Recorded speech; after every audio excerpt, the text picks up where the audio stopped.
Hello and welcome to the part 4 of my 2024 F1 season simulation. If you missed part 2, make sure to check that one before watching this video. Please enjoy and let's get right into it. So, we have round 4 of 2024 Japanese Grand Prix.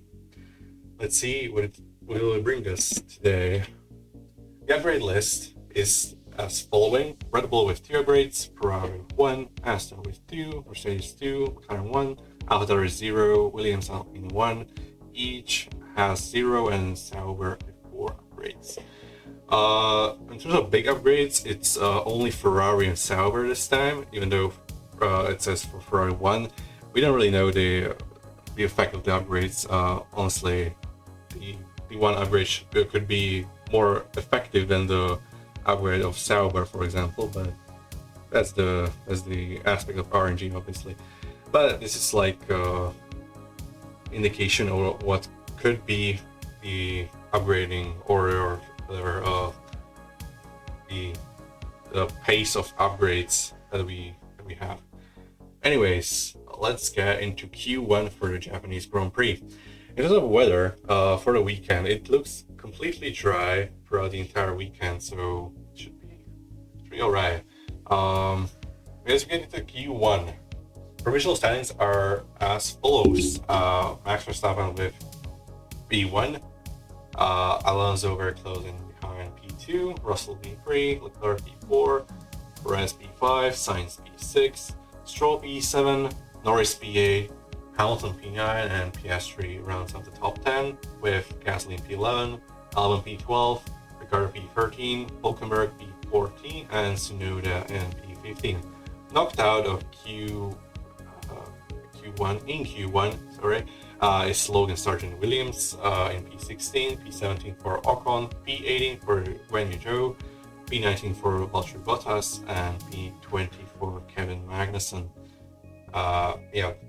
The upgrades for the Sauber doesn't seem to work just yet. Also, there's one thing that I want to clarify. I haven't changed the Sauber color just yet, but I'm going to change it for the next episode. It's going to change to the neon green that the Stay F1 team or whatever is going to be rebranded as for this year. But I'm still going to call them Sauber. They're just going to be neon green, as they probably will use that color predominantly on their livery and in their branding for this season. As we get into the final classification of qualifying 1, nothing really changes except for Hülkenberg, who gets his lap time deleted and drops from P14 to P15. So, no, not another Sargent in Q2 thanks to driver error in the deleted lap time this time. Fortunate, but I mean, it's good for Haas, I guess. Let's get into Q2, which has Alonso in P1, Leclerc in P2, Norris P3, Perez in P4, Max Verstappen in P5, Oscar Piastri in P6, Tsunoda P7, Russell P8, Stroll P9, and Lewis Hamilton P10. Knocked out in Q2 are Carlos Sainz from the Ferrari with a huge gap to Leclerc. I'll explain that why is that a bit later. Hülkenberg in P12 in Haas, P13 for Albon and Williams, P14 for Ricciardo in AlphaTauri, and P15 for Gasly with no time set. So what happened in this session is that there were 2 crashes for Carlos Sainz and Pierre Gasly, and unfortunately, looking into the lap time, Sainz could set a lap time, but it was considerably slower than Leclerc's, for example, and Ricciardo was unfortunately caught up in all of that mess, as well as Lewis Hamilton. Lewis was actually very close to getting knocked out. Luckily, Sainz couldn't continue into the next session anyway, so it would be very gutting to see Lewis not in Q3 once again. So, as we go to the final Q2 classification, we only have one deleted lap time with Charles Leclerc, who drops from P2 to P2. So basically, nothing changes, as the deleted lap time is only a couple of hundredths of a second faster than his previous lap time. Charles is doing really well in his qualifying. I must say. Yeah, we have a pretty close fight up in the front. So let's see what Q3 will bring us. As we see in Q3, Oscar Piastri is on provisional pole position, 0.2 of a second ahead of Fernando Alonso, and 39,000 of a second ahead of Max Verstappen. Russell in P4 just behind, as well as Perez very close behind, and Russell just 1 behind. In P5, Leclerc very close to them, but unfortunately only P6. P7 for Norris, quite far behind as well. P8 for Lewis, yeah, not too great of qualifying from Lewis. P9 for Yuki Tsunoda, and P10 for Lance Stroll. In this session, we only have one crash, who is Sergio Perez. Actually, it's not really a crash, it's a driver which causes a virtual safety car, but his lap time gets deleted in the later on, which also means there's another driver error in terms of deleted lap time, and that is Lando Norris, who gets zero times set thanks to Checo Perez. Unfortunately, only P10, while his teammate is on pole position. So I think this is the first pole position for Oscar Piastri in his Formula One career, and if I remember correctly, it should be first McLaren pole position since like Lando Norris in 2020 on Russia or something like that. Just a very long time since we had McLaren on pole position, even though we had some McLaren on front row recently as well. Perez drops from P5 to P9. I mean, yeah, it was very close to Max before that thingy. Which, I mean, Perez at Suzuka is not a very good combo, to be honest. As we saw last year, Perez had one of his worst weekends in Formula One, in my opinion. Retired from that race twice. So yeah, this is another really underwhelming Suzuka so far for Checo Perez. But let's get into the final classification. Oscar Piastri on pole position, I talked about already. Alonso 0.2 behind in P2. Yeah, very close, as well as Max Verstappen P3 with the same gap as in the provisional one. Basically, yeah, very extremely close top 5. When you look at the gaps, it's just under 1.5 of a second between top 5 of 5 different teams. And if this is not exciting, I don't know what is. Honestly, I'm very excited for the race itself. As we get to the starting grid, we have Oscar Piastri starting his maiden pole position in front of Fernando Alonso in P2.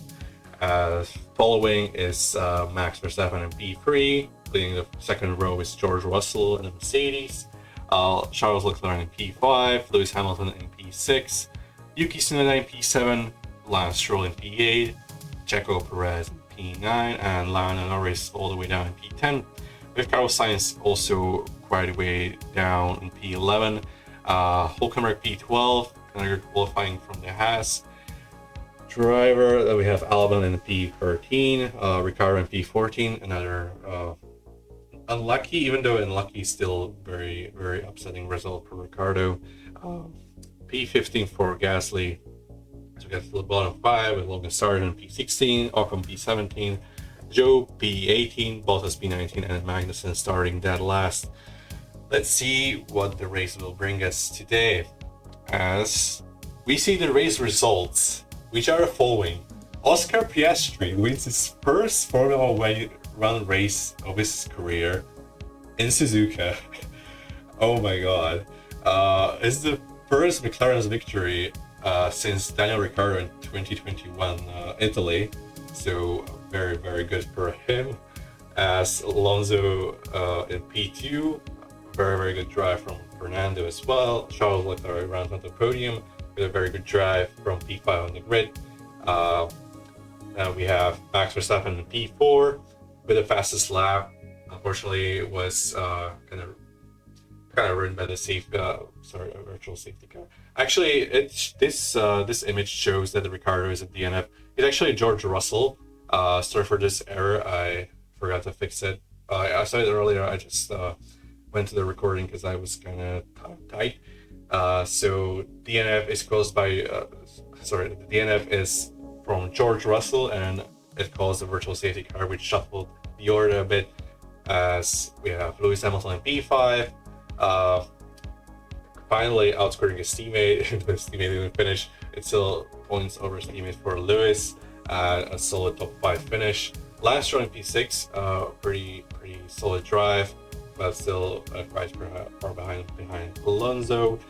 P7 for Perez, alright recovery, but still 3 positions behind Max Verstappen. I mean, not ideal. Tsunoda in P8, another solid drive. P9 for Norris. Yeah, this is getting very underwhelming from Lando's Norris side, as his teammate just won his first Grand Prix before him. Yeah, this kind of being worthy, but I'm gonna ignore it for the time being because we could very well see Norris win the next 5 races due to RNG, but whatever. Yeah, Carlos Sainz rounds out the top 10 with a final points position in P10. Yeah, another pretty underwhelming race for Carlos Sainz as Charles Leclerc gets a podium. P11, just outside the points, is Daniel Ricciardo, behind Pierre Gasly. P13 for Nico Hülkenberg, P14 Alex Albon, P15 Logan Sargent, so very close to Albon this time, so good improvement. P16 for Guan Yu Zhou, P17 for Kevin Magnussen, P18 for Valtteri Bottas, and P19 for Esteban Ocon, who finished very good. I think it was P5 in the last race, so unfortunately only P19 this one. And as there's a Ricardo is there, but it shouldn't be George Russell. Basically, George Russell is the last classified driver, but it's not a great classified because technically he did not finish, so I don't know if it counts as a classification. I guess it does. It's just that he didn't finish the race. So George Russell and DNF not finishing position. So yeah, that's the race results, which are, I mean, a very interesting podium. Without Red Bull, 3 different teams without Red Bull, you don't see that every day, especially in the new regulations. I think it's actually the first time it happened. May just be because Max pretty much won every single race last year, and the second half of the year before that, yeah, it might be the first podium of 3 different teams without a Red Bull ever since 2021. So, yep, exciting times. When we get to the World Drivers' Championship after round 4, we have Oscar Piastri technically leading the championship, but it's tied on points with Max Verstappen, both on 1 victory, but Piastri wins on countback as of right now, so technically Piastri is leading the World Drivers' Championship. But look at those gaps. Alonso 2 points behind P3 and Charles Leclerc 3 points behind in P4. Top 4 in the championship, 4 different teams, 4 different drivers, separated by 3 points after round 4. I mean, this is very exciting, and I'm really looking forward to doing more of these. George Russell in P5, still solid, even though it was a very bad race from his side, but still Lewis didn't too many points over him. Unfortunately, George kind of dropped out of the title fight as of right now, even though Mercedes still don't really look that competitive, but everything can change next race. Hopefully, the RNG can bring them some fortune, as we have Carlos Sainz in P6 with a victory from I think it was Australia. It was the last race, or the race before that. Actually, it was the last race. It was quite a while ago for me whenever I'm recording this video. So yeah, I have the results itself kind of shuffled in my head. But I'm pretty sure it was Carlos Sainz winning in the last one in Australia. So P6. P7 for Tsunoda, still up there, 24 points now, ahead of Perez and Hamilton, both on equal points, 20 points. Yeah, pretty slow starts of the season from them. Albon in P10 thanks to those podium finish in Saudi Arabia. Lando is in P11, while his teammate is technically leading the championship. Extremely upsetting and very slow start from Lando Norris this season. Yeah, it really needs some clean races to get back into the title fight. Because I mean, we didn't really expect Piastri to demolish Norris next year. Because even though Piastri was really close to Norris in 2023, there was still a pretty visible margin between them, especially in the race pace.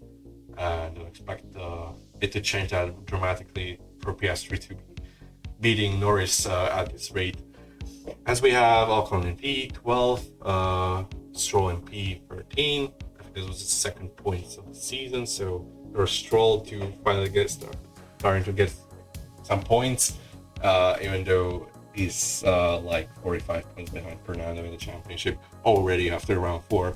It's not a great look. Ricardo in P14, yeah, the same thing, kind of, with AlphaTauri being a bit slower than Aston Martin as the car goes, but P14, Ricardo really needs some good results in the following races to turn that around. As we have Nico Hülkenberg with 1 point in P15, basically the 1 point carrying Haas in the constructors as well so far.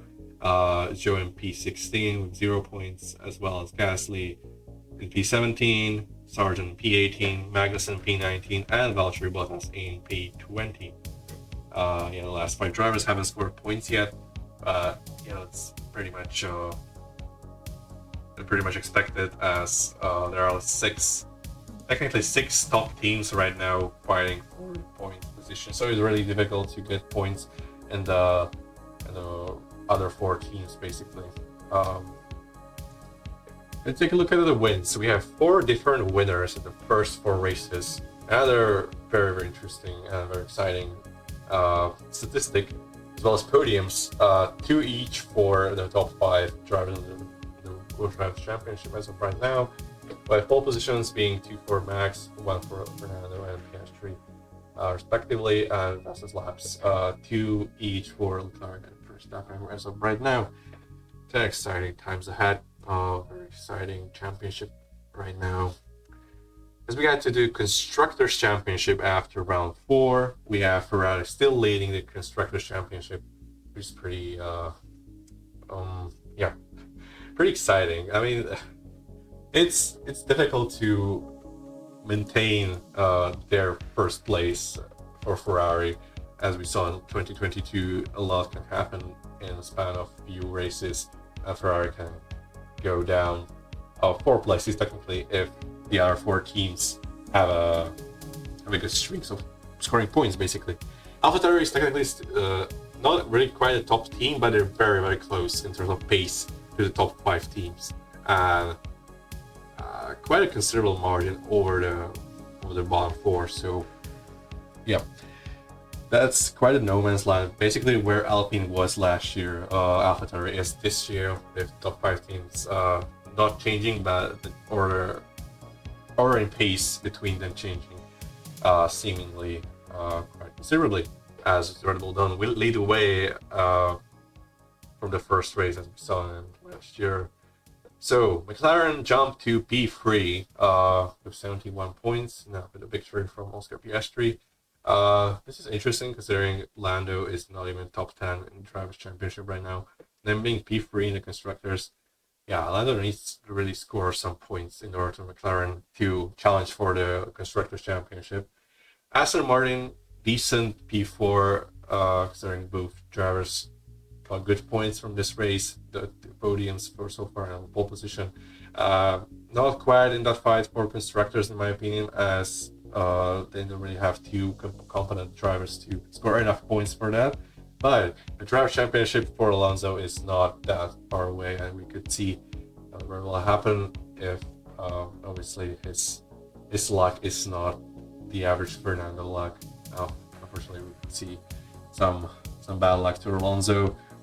Obviously, I don't want to jinx anything. I just want to see Fernando doing well, and that's unfortunately not really easy to maintain over the entire season for his teams respectively, as we can see Aston doing well in 2023 in the start of the season, and then just in the middle of the season they drop off massively. Then in Mexico they were the slowest team, and then back in Brazil they got a podium. They're very inconsistent, so we could see that this year as well. A simulation maybe. Okay. Going back to actually this is the last slide. So getting to the upcoming round 5 is the Chinese Grand Prix. The first time we're seeing the Chinese Grand Prix since 2019, and I'm pretty sure the last winner in China was Lewis Hamilton. I want to say it's pretty sure it was a Mercedes one too. As it was the most boring Chinese Grand Prix basically there ever was, as I remember it being very, very boring, apart from the start where they were like, it was like Fiat and Norris in collisions, like whatever. It's very exciting to have Chinese Grand Prix back. In my opinion, Shanghai is a good circuit for Formula 1, definitely better than some of the recent ones like Miami or whatever. A good, relatively traditional circuit that I'm enjoying to see back on the calendar. But this is also the first time we're seeing a sprint race in the simulation, and this could bring some spiciness into it as well, as the rain in China is pretty likely. I said this percentage for the rain, same as Japan. I think that would be pretty accurate. Obviously I could be wrong, but I'll try my best with the weather. So if we get some rain, perhaps we could see some very exciting things in China. So if you enjoyed this video, consider subscribing, as I'm doing this for the entire season, and I'm doing way more F1 content, and I will be doing more F1 content for the season as well. So if you enjoy my content, please subscribe, and I'll see you in the next one. See ya.